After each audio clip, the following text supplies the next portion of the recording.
বিসমিল্লাহির রহমানির রহিম। প্রিয় শিক্ষার্থীবৃন্দ, আশা করি ভালোই আছো। আজকে আমি নবম শ্রেণীর গণিত বইয়ের আমাদের 43 নং পৃষ্ঠার একক কাজের সমাধান করে দেখাবো। তো শিখন ফলগুলো হলো: এক, গণিত পাঠ্য বইয়ের 43 নং পৃষ্ঠার একক কাজের সমাধান, এবং দ্বিতীয়টি হচ্ছে একক কাজের মাধ্যমে গুণোত্তর অনুক্রমের সাধারণ পদ নির্ণয় করতে পারবে। 3 নম্বর, গুণোত্তর অনুক্রম সম্বন্ধে বিস্তারিত জানতে পারবে। শুরু করা যাক। একক কাজ 43 পৃষ্ঠা তোমাদের এই একক কাজটি দেওয়া আছে। এখানে 3টি কাজ আছে। কয়ের মধ্যে 3টা, ক্ষয়ে 2টা এবং গয়ের 2টা কাজ আছে। আমরা এক এক করে এই কাজগুলো সমাধান করব।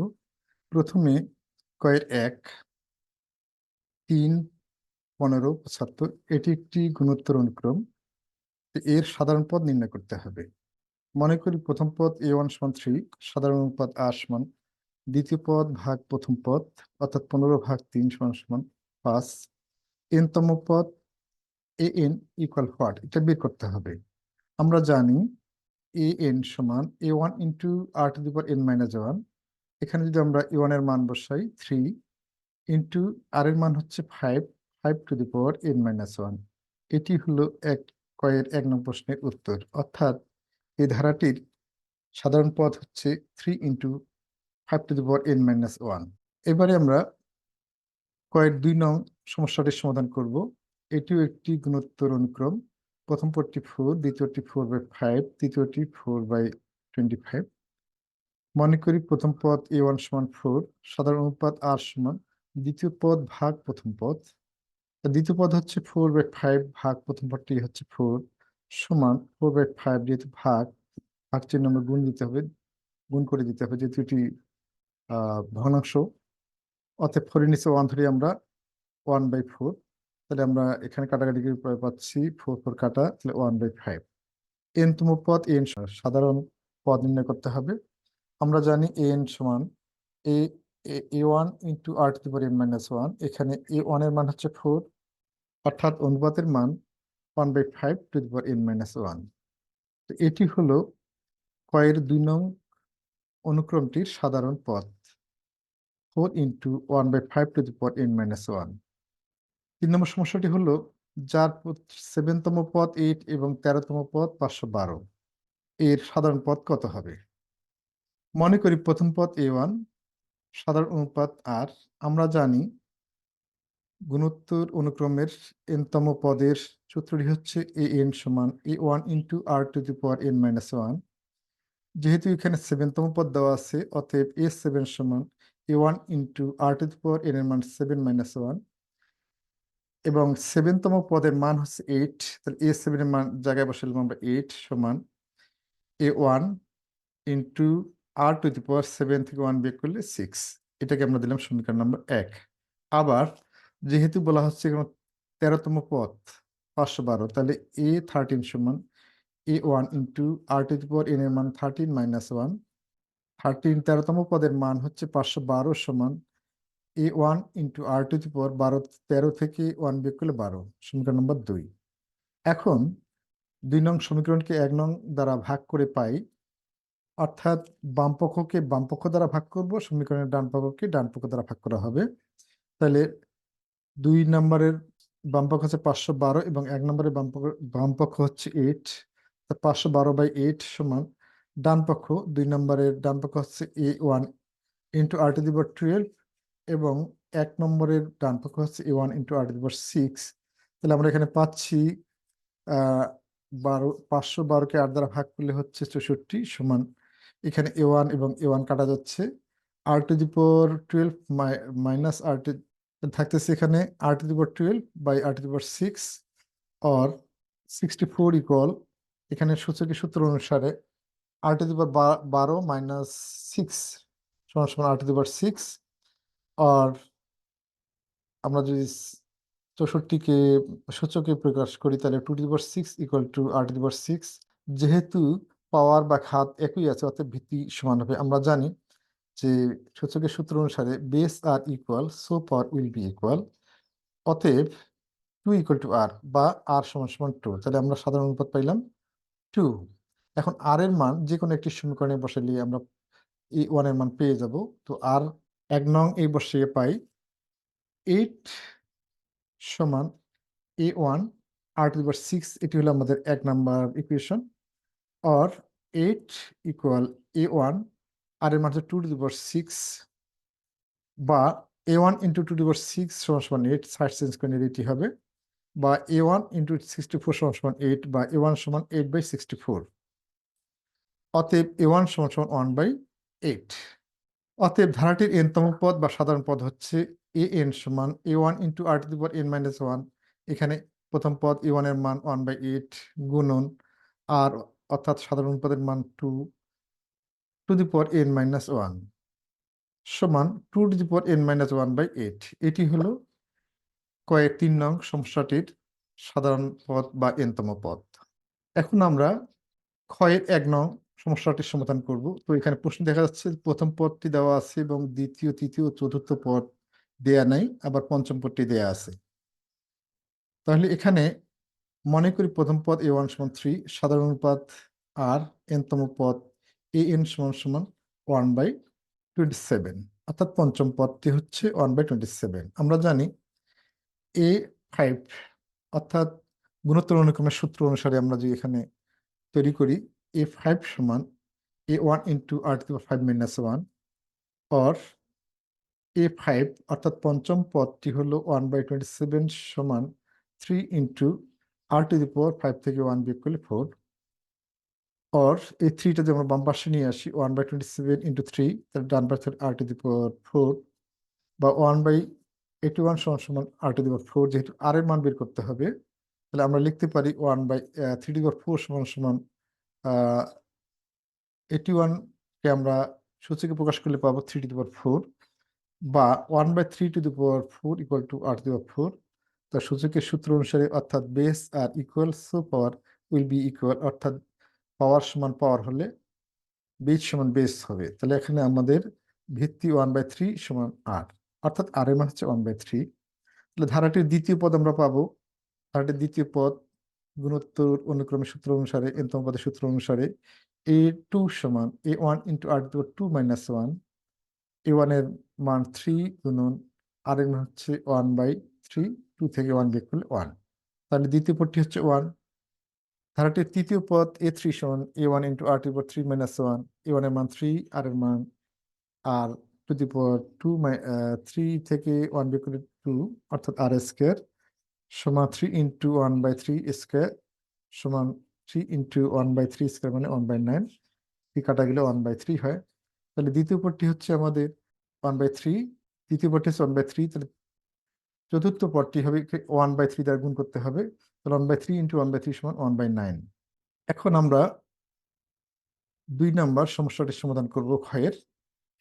এখানে প্রথম পদটি ফাঁকা, দ্বিতীয় পদ দেওয়া আছে, তৃতীয় ও চতুর্থ পদ ফাঁকা, আবার পঞ্চম পদটি দেওয়া আছে। তা আমরা আমাদের সুবিধার জন্য যেটি দেওয়া আছে 1/8 কে আমরা ধরে নেব প্রথম পদ a1 সমান 1/8, সাধারণ পদ আর, n তম পদ an সমান 1/4।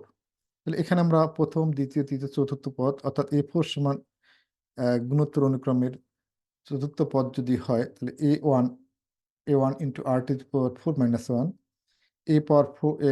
a4 এর মান হচ্ছে 1/64, অর্থাৎ চতুর্থ পদটির মান হচ্ছে 1/64 সমান a1 এর মান 1/8 ইন্টু r³, অর 1/8টা বাম পাশে যদি নিয়ে আসি আমরা, তাহলে 8 উপরে চলে আসবে, 1 ইন্টু 8/64 সমান r³, 8 × 64, 1/8 সমান r³, বা 8 সমান লেখা যায় 2³, অর্থাৎ 1/2³ সমান r³, আর 1/2³ সমান r³। এখানেও শক্তি সমান শক্তি হলে ভিত্তি সমান ভিত্তি হবে, অতএব 1/2 সমান r, বা r সমান 1/2, ধারাটির ধারাটির সাধারণ অনুপাত হচ্ছে 1/2। অতএব ধারাটির দ্বিতীয় পদ হবে a2 সমান a1 ইন্টু r⁴ অর্থাৎ a1 এর মান হচ্ছে 1/8 গুণন আর এর মান হচ্ছে 1/2, আর পাওয়ার 2 থেকে 1 বিয়োগ করলে 1, তাহলে এখানে আমরা পাইলাম 1 1, 8 2 × 16। তৃতীয় পদটি হবে a3 সমান 1/8 ইন্টু r⁻³ 1/8 গুণন আর এর মান হচ্ছে r², 3 থেকে 1 বিয়োগ করলে r², 1/8 গুণন আর এর মান হচ্ছে 1/2, তাহলে 1/8 ইন্টু 1/4, তাহলে 1/32। আমরা এখানে লিখতে পারি এই ধারাটির দ্বিতীয় পদ প্রথম পদ যদি আমরা 1/8 ধরে থাকি তাহলে 1/16 হবে এবং তৃতীয় পদটি 1/32। এখন তাইলে এর বাম পাশে যখন আমরা যাব তখন আমরা 1/8 কে আবার 1/2 দ্বারা ভাগ করলে আমরা তার সামনের পদটা পেয়ে যাব। আমাদের ক্ষয়ের 2 নং সমস্যাটির সমাধান হয়ে গেল। এখন আমরা গয়ের 1 নং সমস্যাটির সমাধান করব। তো এখানে 4, 12, 36 এটি গুণোত্তর অনুক্রম। 4, 12, 36 এটি গুণোত্তর অনুক্রম। মনে করি প্রথম পদ a1 সমান 4, সাধারণ অনুপাত r সমান 12/4 সমান 3, পদের সংখ্যা n সমান হোয়াট বের করতে হবে, অর্থাৎ কততম পদ 2916 হবে। তো আমরা জানি যে গুণোত্তর অনুক্রমের n-তম পদ an সমান a1 ইন্টু a1 এর মান হচ্ছে 4 গুণন r এর মান হচ্ছে 3 টু দি পাওয়ার n-1।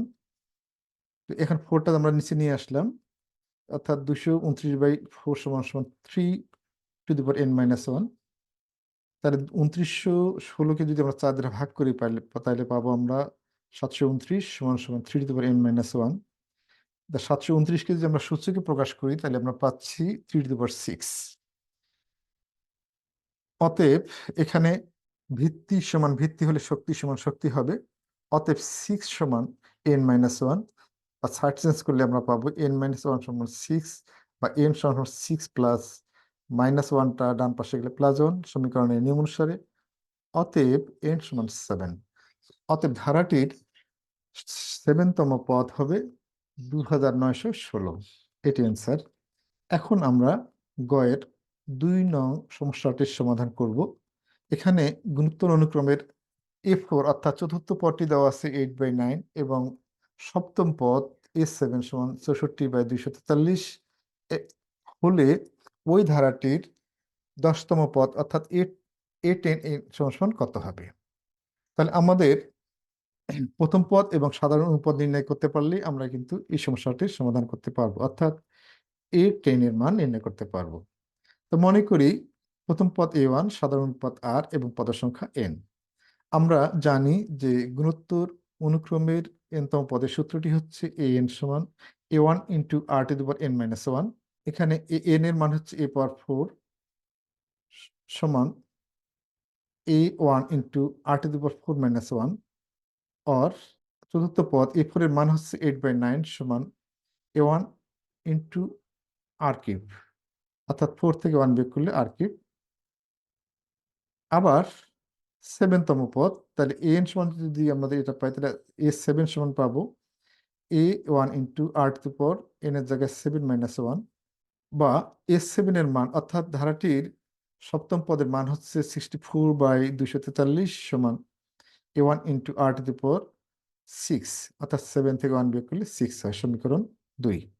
এখন 2 নংকে যদি 1 নং সমীকরণ দ্বারা ভাগ করি তাহলে আমরা পাবো বাম পক্ষের সাথে বাম পক্ষ এবং ডান পক্ষের সাথে ডান পক্ষ ভাগ করলে আমরা পাবো, অর্থাৎ প্রথমে আমরা 2 নং এর বাম পক্ষটা উপরে লিখবো এবং 1 নং সমীকরণের বাম পক্ষটা নিচে লিখবো সমান 2 নম্বরের ডান পক্ষটা উপরের দিকে লিখবো এবং 1 নং সমীকরণের ডান পক্ষটি নিচে লিখবো। তাহলে এটি একটি জটিল ভগ্নাংশ হয়ে গেল 64/243 গুণন, তাহলে এটা ভাগের নিয়ম অনুসারে এটা উল্টে যাবে, 9 যাবে উপরে, এটা আসবে নিচের সমান। এখানে a1 এবং a1 যদি কাটা যায় তাহলে থাকবে r/6/r³। তাহলে এখানে আমরা কাটাকাটি করে পাই 8 8 64, আর 9 দ্বারা যদি আমরা 243কে ভাগ করি তাহলে হবে 27 সমান r/6/r³ সমান r³ সূচকের নিয়ম অনুসারে। এখন 8/27 এর ঘনমূল হচ্ছে 2/3, অর্থাৎ 8 এর ঘনমূল তো হচ্ছে 2 এবং 27 এর ঘনমূল হচ্ছে 3 কিউব সমান r³। এখানেও আমাদের শক্তি সমান শক্তি অর্থাৎ ভিত্তি সমান ভিত্তি হবে, অর r সমান 2/3। r এর মান যদি 1 নং সমীকরণে বসে পাই, r এর 1 নং সমীকরণটি হচ্ছে r/9 সমান a1 ইন্টু r³ বা r/8/9 সমান a1 ইন্টু r এর মান হচ্ছে 2/3। এখানে কিউব হবে, কিউব হলে a1 এর মানটা পাওয়া যাবে। এখন আমরা যদি a1 এর মানটি আমরা এখানে পেয়ে যাব। এখন এখানে কিউবটা বসেনি।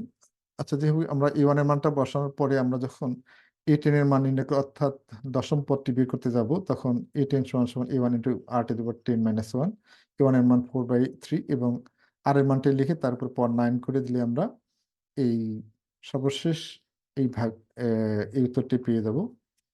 প্রিয় শিক্ষার্থীবৃন্দ, এই ভিডিওটি হতে তোমরা সামান্যতম উপকৃত হতে পারলে অবশ্যই একটা লাইক, কমেন্ট এবং শেয়ার করবে এবং পরবর্তী ভিডিও দেখার আমন্ত্রণ জানিয়ে এখানে শেষ করছি। আল্লাহ হাফেজ।